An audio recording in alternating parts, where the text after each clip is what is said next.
નમસ્કાર દર્શક મિત્રો, દેવમેરા ન્યૂઝ સાથે હું વૈશાલી પુબારું સ્વાગત છે આપ સૌનું. કરીશું નજર આજના સૌથી મોટા સમાચાર પર.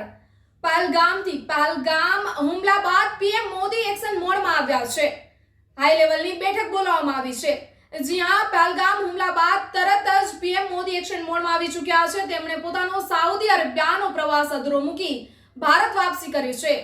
દિલ્હી એરપોર્ટ પર ઉતરતાની સાથે જ હાઈ લેવલની બેઠક બોલાવવામાં આવી છે. આ બેઠકમાં એનએસએ અજીત ડોભાલ સાથે વિદેશ મંત્રી એસ જયશંકર સહિતના સુરક્ષા એજન્સીઓના તમામ વરિષ્ઠ અધિકારીઓ રહ્યા હતા. હાજર સૂત્રો પાસેથી મળતી માહિતી અનુસાર પીએમ મોદીએ આતંકવાદીઓને કરારા જવાબો આપવા અને આતંકવાદીઓને સહારો આપનારાઓ વિરુદ્ધ કડકમાં કડક પગલાં લેવાનો નિર્દેશ આપ્યો છે.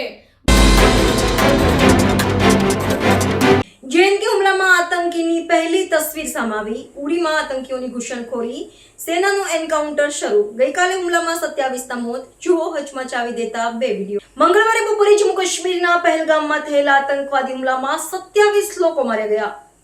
પહેલગામની બેઝન ખીણમાં મંગળવારે બપોરે 2:45 વાગ્યે થયેલા હુમલામાં 20થી વધુ લોકો ઘાયલ થયા હતા. લશ્કરે તૈયબાની વિંગ ધ રેઝિસ્ટન્ટ ફ્રન્ટે આ હુમલાની જવાબદારી સ્વીકારી છે. ગોળીબાર બાદ આતંકવાદીઓ ભાગી ગયા હતા અને ગુપ્તચર સૂત્રોએ જણાવ્યું હતું કે પહેલગામ હુમલામાં 2 વિદેશી આતંકવાદીઓ અને 2 સ્થાનિક આતંકવાદીઓ સામેલ હતા. મીડિયા રિપોર્ટ્સમાં એવું કહેવામાં આવી રહ્યું છે કે પ્રવાસીઓને ગોળી મારતા પહેલા આતંકવાદીઓએ તેમના નામ પૂછ્યા અને તેમને કલમાનો વાંચવા કહ્યું. તેમાંથી એક યુપીનો શુભમ દ્વિવેદી હતો, જેને આતંકવાદીઓએ તેનું નામ પૂછ્યા બાદ માથામાં ગોળી મારી દીધી હતી. મૃતકોમાં યુપી, ગુજરાત, મહારાષ્ટ્ર, કર્ણાટક, તમિલનાડુ અને ઓડિશાના પ્રવાસીઓનો સમાવેશ થાય છે. નેપાળ અને યુએઈના એક પ્રવાસી અને 2 સ્થાનિક લોકો માર્યા ગયા છે. હુમલા બાદ દેશના અન્ય શહેરોમાં પણ હાઈ એલર્ટ જાહેર કરવામાં આવ્યું છે. પ્રધાનમંત્રી નરેન્દ્ર મોદી બુધવારે સવારે સાઉદી અરેબિયાની 2 દિવસીય મુલાકાત છોડીને ભારત પરત ફર્યા છે. કેન્દ્રીય ગૃહમંત્રી અમિત શાહ શ્રીનગર પહોંચ્યા અને તે આજે પહેલગામ જશે. વિપક્ષના નેતા રાહુલ ગાંધીએ પણ શાહ સાથે ફોન પર વાત કરી છે. અમેરિકા, ઈરાન, રશિયા, ઇટલી અને યુએઈ અને અન્ય દેશોએ પહેલગામ હુમલાની નિંદા કરી છે. 14 ફેબ્રુઆરી 2019ના રોજ પુલવામા હુમલા પછી જમ્મુ અને કાશ્મીરમાં આ સૌથી મોટો હુમલો છે. પુલવામામાં સીઆરપીએફના કાફલા પર આત્મઘાતી હુમલો થયો હતો, જેમાં 40 સૈનિકો શહીદ થયા હતા. આની જવાબદારી જૈશ-એ મોહમ્મદે લીધી હતી. પરિવાર સાથે કાશ્મીર ફરવા ગયેલા શૈલેષની અંતિમ તસવીરો સામે આવી છે. જમ્મુ કાશ્મીરના આતંકી હુમલામાં 4 બહેનોનો એકનો એક ભાઈ મોતને ભેટ્યો છે.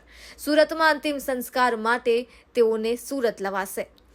જમ્મુ કાશ્મીર આતંકી હુમલામાં 3 ગુજરાતીના મોત થયા છે. ભાવનગરના ગુમ થયેલ પિતા પુત્રનું મોત થયું છે.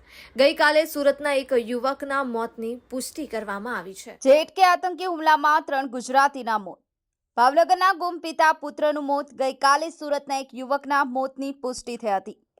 જમ્મુ કાશ્મીરમાં પહેલગામમાં ગઈકાલે 22 એપ્રિલના રોજ થયેલા આતંકવાદી હુમલામાં 26 લોકોના મોત થયા છે, જેમાં 3 ગુજરાતીઓને પણ સમાવેશ થાય છે.